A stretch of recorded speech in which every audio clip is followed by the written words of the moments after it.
नमस्कार, commodity roundup में आपका स्वागत है। मैं हूं मनीषा गुप्ता। आज बात करेंगे दालों की, जहां पर काफ़ी सारी स्टेटमेंट्स हमने सरकार की तरफ से आते हुए देखी हैं। फिर चाहे वो स्पेकुलेशन के ऊपर है जो चेन्नई में है, या फिर बात इसकी भी है कि किस तरह की न्यूज़ यहां पर फैलाई जा रही है और मीडिया में किस तरह की खबरें यहां पर चल रही हैं। इन सब पर करेंगे चर्चा। साथ ही बात करेंगे कच्चे तेल की, जहाँ पर कुछ मुनाफा वसूली के साथ यहाँ पर आज कारोबार होता हुआ नजर आया है, लेकिन बाजार को इंतजार है यूएस के इन्वेंट्री डेटा का और फर्दर करेक्शन या फर्दर इम्पैक्ट हम वहां से आता हुआ देखेंगे। साथ ही बात करेंगे मसालों की, जहां पर कुछ खरीदारी आज लौटती हुई नजर आई है। हल्दी में तो सपोर्ट है ही, लेकिन जीरे में भी आज यहां पर बढ़त के साथ कारोबार।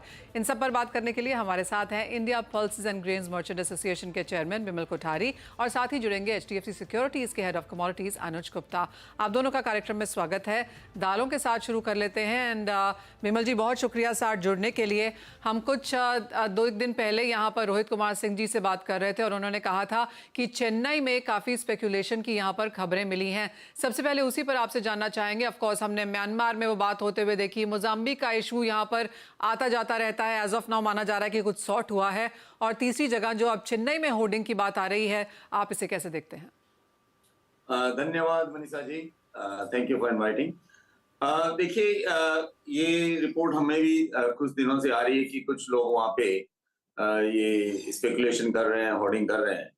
तो इसमें जो सरकार ने कदम उठाए हैं, हम सरकार के साथ में हैं।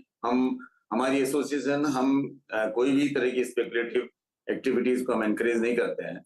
और जो सरकार जो इस पे कदम उठा रही है वो एक अच्छी बात है, क्योंकि हम जानते हैं कि तुअर में बहुत इस बार हमारे उत्पादन में कमी है और कुछ लोग उसका नाजायज फायदा उठाने की कोशिश कर रहे हैं। तो इस पे जो अंकुश लगाने की जरूरत थी, वो सरकार ने उस पे कदम उठाया है। अच्छी बात है। इस तरह के हादसे, देखिए, ट्रेड में कुछ लोग ऐसे होते हैं जो अनड्यू एडवांटेज उठाने की कोशिश करते हैं और उन पे अंकुश लगाने की जरूरत है। सरकार ने इस पे कदम उठाया है, हम इसका स्वागत करते हैं। साथ ही सरकार की तरफ से जो एग्री वर्ल्ड के ऊपर जो खबरें यहाँ पर बाजार में आती हुई नजर आई हैं, उससे आप कैसे देखते हैं? क्योंकि काफ़ी सारा जैसे कि बात होती है विमल जी, सेबी रजिस्टर्ड यहाँ पर कम ही पार्टिसिपेंट्स हैं। ट्रेड यहाँ पर ज़्यादातर बात करता है कि किस तरह की फसल है, कितनी आवक है, किस तरह के प्राइसेस रह सकते हैं आगे जाकर।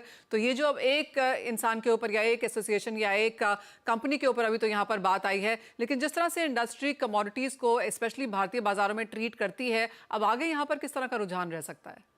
देखिए, मुझे जिस कंपनी के बारे में अभी आपने कहा, मुझे भी उसके बारे में जानकारी मिली कि उन्होंने कुछ स्पेकुलेटिव प्राइसेस दिए हैं। तो ये सही चीज नहीं है कि अभी आप क्योंकि देखिए, हमारे ट्रेड में वायदा खुला हुआ नहीं है कि आप वायदा जो है कि लीगली अलाउड एक्टिविटी नहीं है। अब आप अभी मार्च में आप जून जुलाई के प्राइसेस देने लग जाएं, उससे एक जो स्पेकुलेटिव जो एक्टिविटी है वो शुरू हो जाती है।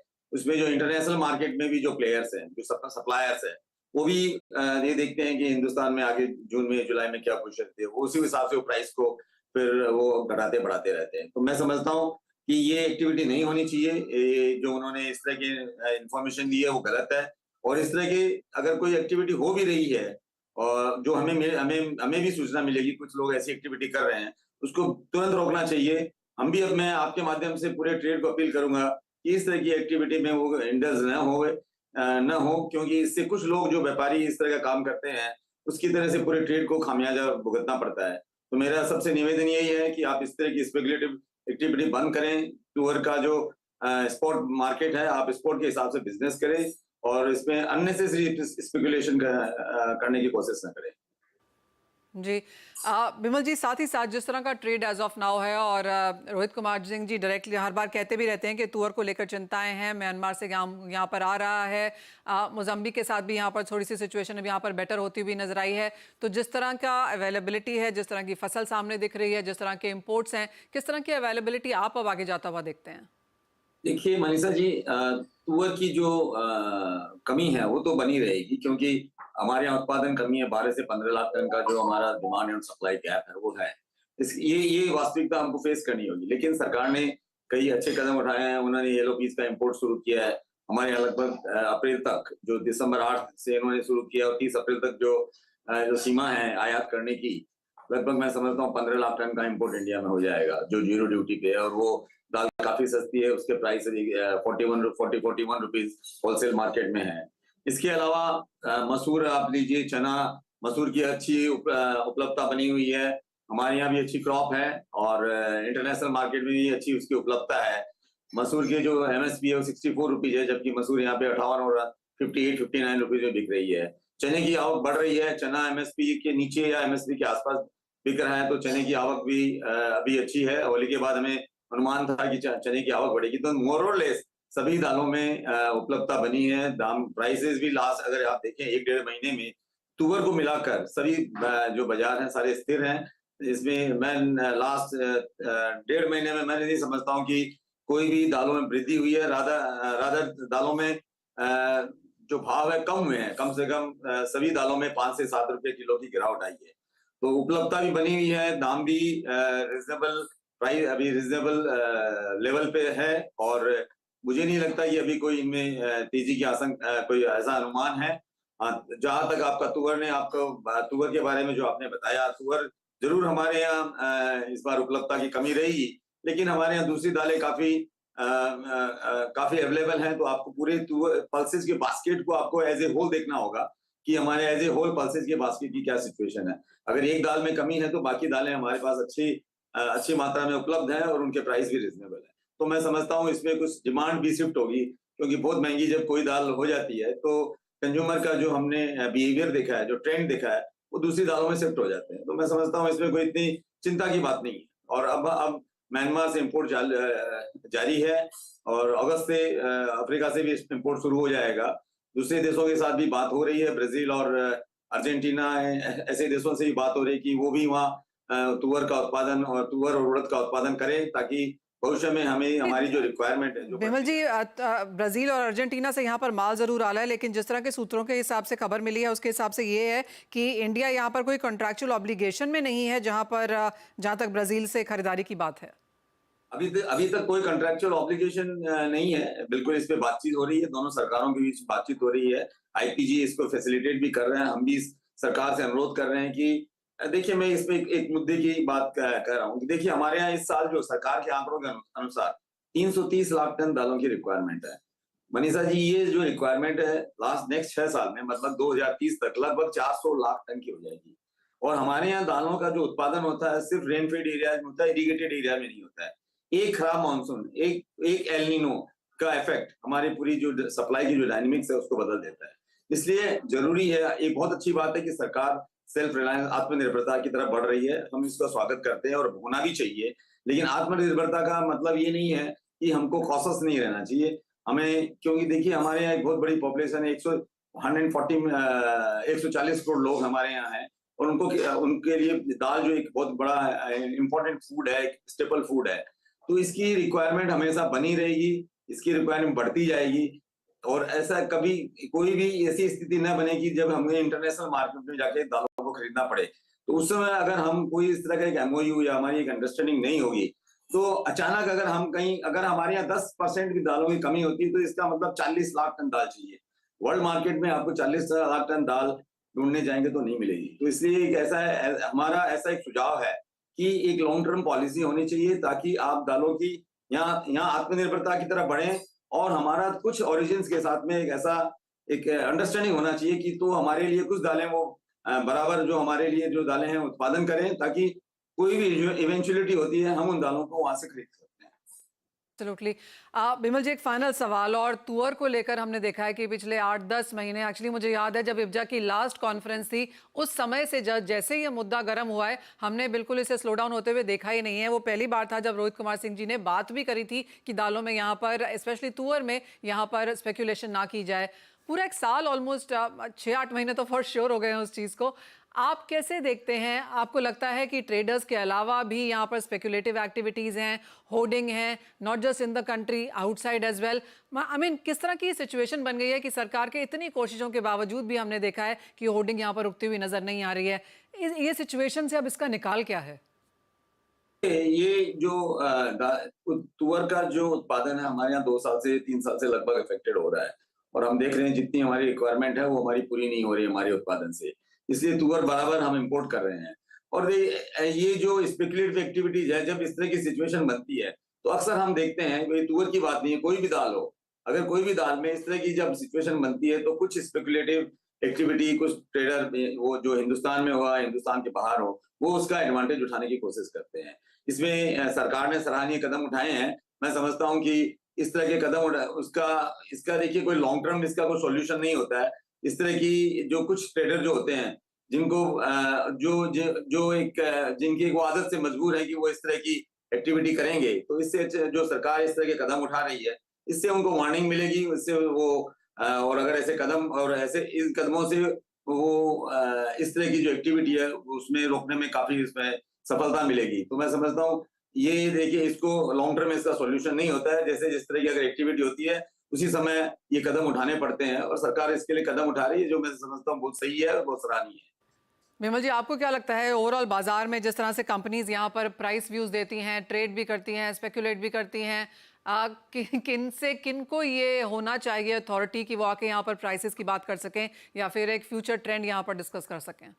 देखिए ऐसा है कि जो प्राइसेस देना तो गलत बात नहीं है। प्राइसेस आप जो दे रहे हैं उस पे जो स्पेकुलेशन जैसे कि जो मैं अभी आप एग्रीवर्ल्ड की बात कर रही थी कि वो जून जुलाई के वायदे खुल गए, उनके भाव दे रहे हैं, वो स्पेकुलेटिव जो एक्टिविटीज है उसके लिए सरकार का उसमें एक उनका ऑब्जेक्शन था कि इस तरह का काम एक्टिविटी नहीं चाहिए होनी चाहिए, क्योंकि अभी अभी स्पॉट मार्केट 102 रुपए के भाव है और आप जून के भाव 110 रुपए की स्पेकुलेटिव के हिसाब से आप बातें 110 के भाव बना दिए आपने, तो उस 110 के हिसाब से जो इंटरनेशनल मार्केट में जो प्राइस है वो 110 के हिसाब से हो जाते हैं। तो इसलिए क्या है वो जो स्पेकुलेशन के कारण जो दामों में वृद्धि की जाती है उसके खिलाफ सरकार भी है और हम भी हैं कि इस तरह का काम नहीं होना चाहिए। तो जैसा मैंने कहा कि देखिए ये और जहां तक आपने कहा कि ये प्राइस जो ट्रेंड है, देखिए हमारी ये एसोसिएशन है, हम भी मार्केट अपडेट देते हैं। आईपीजीए का एक मार्केट अपडेट है, हम वेरी ऑथेंटिक, हम कोई स्पेकुलेटिव तरह का जो एडवाइस है वो नहीं करते हैं। जो मार्केट में एक्टिविटी होती है हम वो प्राइसेस देते हैं, मंडियों में क्या भाव होते हैं, वेरियस मार्केट्स में क्या जो जहाँ डेस्टिनेशन है वहाँ क्या प्राइसेज है, उनकी हम रोज के जो भाव होते हैं हम वो एक भावों को हम बताते हैं कि ये भाव है, ये भाव चल रहे हैं। स्पेकुलेटिव नेचर का जो का एक्टिविटी है वो हम बिल्कुल इसके खिलाफ हैं। हम न तो हम पोस्ट करते हैं और न हम इस तरह के एक्टिविटी को हम एनकरेज करना चाहते हैं। तो हम आईपीजे की एक अच्छी वेबसाइट है और अच्छा एक मैसेजिंग सर्विस है जिसमें हम रोज के भाव देते हैं और काफी हमारे उसमें मेंबर्स है, 5000 से ज्यादा पार्टिसिपेंट्स हैं और एक ऑथेंटिक सर्विस हम दे रहे हैं। मैं ये नहीं कह रहा हूँ कि कौन इसमें ऑथराइज है, इसमें एक फ्री ट्रेड सर्विस है, कोई भी दे सकता है, कोई भी एसोसिएशन, कोई इंडिविजुअल दे सकता है, लेकिन ये बड़ी जिम्मेदारी से होना चाहिए और इसके लिए जिम्मेदारी जो है वो समझनी चाहिए कि ये किस तरह का इस तरह के मैसेज से क्या इफेक्ट पड़ सकता है बाजार पे, ये जिम्मेदारी समझनी बहुत जरूरी है जो भी इस तरह की सर्विस दे रहे हैं। बहुत बड़ी रिस्पॉन्सिबिलिटी है यहाँ पर, और कैसे यहाँ पर कारोबार और कैसे यहाँ पर प्राइस डिसेमिनेशन होना चाहिए, और जैसे विमल जी कह रहे हैं कि कोई भी दे सकता है लेकिन रिस्पॉन्सिबिलिटी एक बहुत बड़ी चीज़ है। बहुत शुक्रिया विमल जी हमारे साथ आज जुड़ने के लिए और वो तमाम चीज़ों पर बात भी करने के लिए। हमारे साथ अनुज गुप्ता भी हैं। अनुज, आप कैसे देखते हैं कमोडिटी बाजार की बातें, एग्रो कमोडिटीज़ में स्पेशली, अब आपको यहाँ पर क्या लगता है क्या किया जाना चाहिए? Manoj ji good morning. देखिए एग्रो कमोडिटीज हम देखेंगे, अगर आप जनवरी से लेकर अभी तक देखें तो सभी एग्रो कमोडिटी में जो हम 2023 में एक रैली देख रहे थे वो यहाँ पे रुकती हुई नजर आएगी, क्योंकि कहीं ना कहीं हमने देखा है कि जो प्रोडक्शन है वो बढ़ा है, तो डेफिनेटली डिमांड सप्लाई का जो मिसमैच है वो बहुत बड़ा टॉपिक है जो कि एग्रो कमोडिटी के साथ रहता है। तो हमें लगता है कि कहीं ना कहीं डिमांड सप्लाई का जो मैटर है वो हमेशा से ही एग्री कमोडिटीज के लिए रहा है, चाहे वो पल्सीज हो, चाहे वो एडिबल ऑयल हो, चाहे वो स्पाइसीज हो। तो हमने देखा था कि 2023 में काफी स्काई रॉकेट प्राइस थे, अब 2024 में हमने वो प्राइस थमते हुए दिखाई दिए। तो मुझे लगता है कि डिमांड सप्लाई और जो प्रोडक्शन फिगर्स हैं ये एग्जैक्टली डेटा जो है वो एग्जैक्ट होना चाहिए, क्योंकि उससे कहीं ना कहीं जो प्राइस डिसैमिनेशन है या प्राइस का जो प्रेडिक्शन है वो देखने को मिलता है। तो एग्रीकल्चर कमोडिटी मुझे लगता है काफी सेंसिटिव है और आगे चलकर भी हमें लगता है कि जो डिमांड सप्लाई के फैक्टर है वो यहाँ पर मेजर रोल प्ले करेंगे। एब्सोल्युटली। अनुज, अंतर्राष्ट्रीय बाजार यूएस का इन्फ्लेशन डेटा का इंतजार कर रहे हैं, साथ ही साथ फेड स्पीचेस का इम्पैक्ट भी है, तो नॉन एग्रो स्पेस में अब इस वक्त यहाँ पर टॉप ट्रेडिंग स्ट्रैटेजी कहाँ है? देखिए अगर इंटरनेशनल मार्केट की बात करें तो हमने देखा था कि मोमेंटम जो है गोल्ड सिल्वर में काफी देखने को मिला। हालांकि last two last week gold ने लाइफ टाइम हाई टेस्ट किया था, सिल्वर भी करीबन 4 महीने के उच्चतम स्तर पे था। तो अब ये थोड़ा सा ब्रेक लगता हुआ नजर आया है। डॉलर इंडेक्स जहां 103 के आसपास चल रहा था, वो 104 के ऊपर ट्रेड करता हुआ नजर आया। तो मुझे लगता है कि मार्केट एक रेंज बाउंड हो रहा है, और एक फाइनेंशियल ईयर की क्लोजिंग मार्च एंडिंग की वजह से एक प्रॉफिट बुकिंग हम मार्केट में आती हुई देख रहे हैं। तो मुझे लगता है कि अगर हम इंट्राडे की बात करें तो यहाँ पर सेल ऑन राइज का मार्केट इंट्राडे के लिए देखा जा सकता है। तो अगर हम गोल्ड की बात करें तो गोल्ड में करीबन जो जून कॉन्ट्रैक्ट है, करीबन 66,950 के आसपास बिकवाली करना चाहिए। 67,100 का स्टॉप लॉस रखा है। टारगेट नीचे करीबन 66,400 66,300 तक देखा जा सकता है। वहीं सिल्वर के अंदर भी सैलून राइज का मार्केट देखने को मिल सकता है। तो करीबन 74,700 के आसपास बिकवाली करें, 75,100 का स्टॉप लॉस रखा है। टारगेट नीचे करीबन 74,200 तक देखा जा सकता है। तो बुलियंस में मुझे लगता है कि कहीं ना कहीं थोड़ा ब्रेक लगता हुआ दिख रहा है। डॉलर इंडेक्स में जो स्पीड आई है उसकी वजह से हो सकता है कि एक इंट्राडे के लिए आपको सैलून राइज का मार्केट गोल्ड सिल्वर में देखा जा सकता है। ओके, तो बिकवाली करनी है राइस पे यहाँ पर, और काफ़ी हद तक तेज़ी यहाँ पर हम प्राइसेस में ऑलरेडी आता हुआ देख चुके हैं। अनुज, बहुत शुक्रिया जुड़ने के लिए। उन तमाम स्ट्रैटेजीज़ के लिए भी एक ब्रेक का समय है। जब लौटेंगे तो एक एक्सक्लूसिव कॉन्वर्सेशन लेकर आएंगे अमूल के एमडी जयन मेहता के साथ।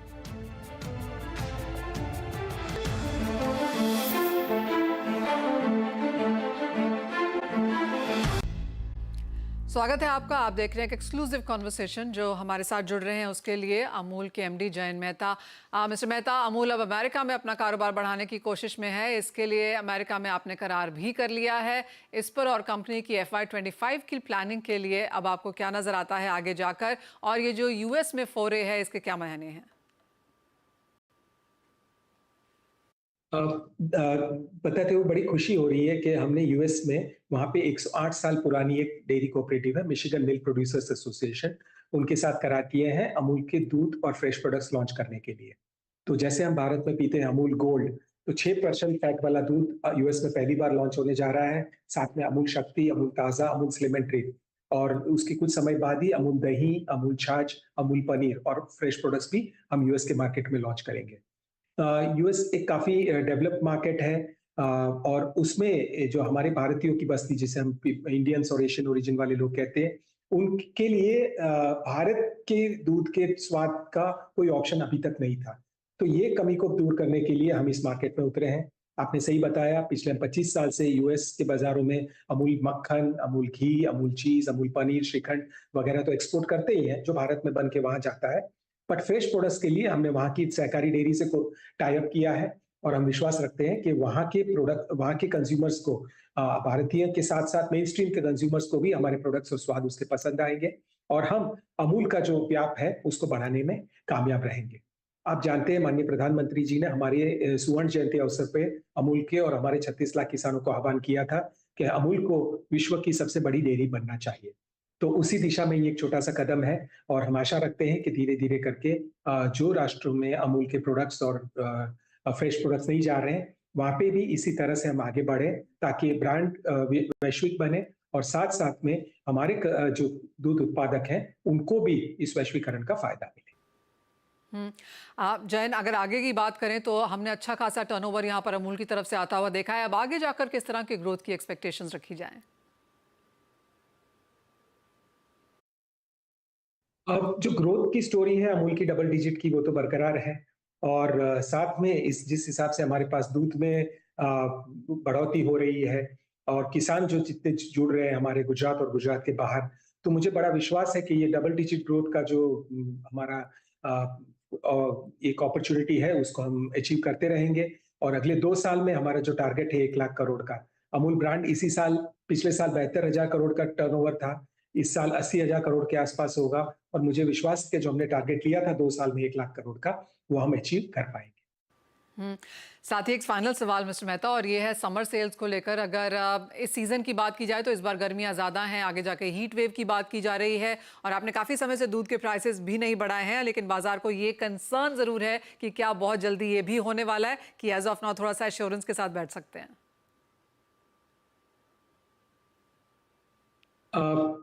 समर आता है तो आइसक्रीम सबसे तेज दौड़ने वाली चीज होती है। तो अमूल आइसक्रीम की डिमांड तो पिछले साल समर कम था, समर अच्छा नहीं था तो सेल्स थोड़ा कम हुआ। हालांकि हम इस साल 25% ग्रोथ करेंगे, जो मार्च में ये साल खत्म हो रहा है। अगले समर की हमारी उम्मीद है करीबन 50% ग्रोथ की, उस ग्रोथ को अचीव करने के लिए हमने अपनी प्लांट कैपेसिटी को डबल करने का टारगेट लिया था, वो पूरा करेंगे इस साल में। हमारे 6 नए प्लांट इस साल आए हैं और 25 प्लांट्स में अमूल आइसक्रीम का प्रोडक्शन हो रहा है आज की तारीख में। साथ साथ में डिस्ट्रीब्यूशन में भी काफी एक्सपेंशन किया है और छोटे गांव तक हम लोग ने आइसक्रीम का सप्लाई चेन डेवलप किया है। तो और नई प्रोडक्ट रेंज, वाजिब दाम में प्रोडक्ट रेंज, कुल्फी पे फोकस, ऐसे कई सारे इनिशिएटिव्स हमने लिए हैं ताकि हर एक भारतीय को अमूल आइसक्रीम उपलब्ध भी होगा, अफोर्डेबल भी होगा और वो स्वाद उसका कंटिन्यूअसली ले पाएंगे। साथ साथ में समर में दही, छाछ, अमूल कूल, लस्सी, बेवरेजेस की जो रेंज है उसकी भी डिमांड काफी अच्छी होती है। उसमें भी हमने काफी कैपेसिटी एक्सपेंशन किया है, न्यू प्रोडक्ट डेवलपमेंट किया है। 10 रुपए के अमूल ट्रू से लेके हम प्रीमियम 100 रुपए की सिंगल कंट्री कॉफी भी बेचना शुरू किए हैं, जिसका बहुत अच्छा डिमांड है। तो उस हिसाब से एक पोर्टफोलियो है जो सबके लिए है और सबके स्वाद के अनुसार उसमें प्रोडक्ट्स हमने बनाए हैं। तो उसका भी ग्रोथ हमें अच्छा एक्सपेक्ट कर रहे हैं हम लोग इस सीजन में। और बाकी भी जो प्रोडक्ट की कैटेगरीज है, चीज में मानो हमने 55% कैपेसिटी एक्सपेंशन की है पैकिंग में, एक नया प्लांट कमीशन किया है। मिल्क पाउडर में भी नए प्लांट्स हम ला रहे हैं। डेयरीज में भी काफी एक्सपेंशन हो रहा है। तो ओवरऑल जो इंडिया का डेयरी मार्केट की अपॉर्चुनिटीज हैं उसको बहुत अच्छी तरह से हम लोग सभी मायने में, इंफ्रास्ट्रक्चर डेवलपमेंट, गांव में दूध मंडियां, वहां पे इन्वेस्ट करके बल्क मिल्क कूलर से लेके मार्केट तक जो एक्सपेंशन का काम है वो बड़ी तेजी से चल रहा है और उसके रिजल्ट्स हमको अगले कई सालों में बहुत अच्छी तरह से आने की संभावना है। दूध के दाम की बात आपने छेड़ी तो मुझे याद आ रहा है कि पिछले साल फरवरी से लेके अब तक, यानी कि 1 साल के ऊपर 1 महीना हो गया, अमूल ने दूध के दामों में कोई बढ़ोतरी नहीं की है। रीजन बहुत सिंपल है कि अगर किसान पे इन्फ्लेशन का प्रेशर ना हो, अगर फीड अवेलेबल हो और वाजिब दाम में हो, तो ये हमको कंज्यूमर्स को बोझ देने की, प्राइस इंक्रीज की जरूरत नहीं पड़ती है। और उसका ये श्रेष्ठ उदाहरण है कि 1 साल में कोई प्राइस इंक्रीज नहीं हुई है और हम आशा रखते हैं कि ऐसा सिचुएशन बना रहे। तो और हमारे पे जब तक प्राइसिंग प्रेशर नहीं होगा, हम कस्टमर्स को कोई तकलीफ नहीं देना चाहेंगे। हम चाहेंगे कि लोग अमूल दूध, दही, छाछ और पूरे प्रोडक्ट्स अच्छी तरह से एंजॉय करें, मार्केट की डिमांड बढ़े ताकि हमारे किसान भाइयों और बहनों को भी इस बाजार की वृद्धि का फायदा मिलता रहे। जी, बहुत शुक्रिया हमारे साथ एक्सक्लूसिवली सीएनबीसी आवाज पर बात करने के लिए। तो जैसे आपने कहा कि भाव बहुत रिसेंटली नहीं बढ़ने वाले हैं और कंग्रेचुलेशंस अगेन आपको यूएस में ये फोरे करने के लिए। इसी के साथ फिलहाल इस कार्यक्रम में इतना ही समय है। आप जुड़े रहिए हमारे साथ। ब्रेक के बाद इक्विटी बाजार पर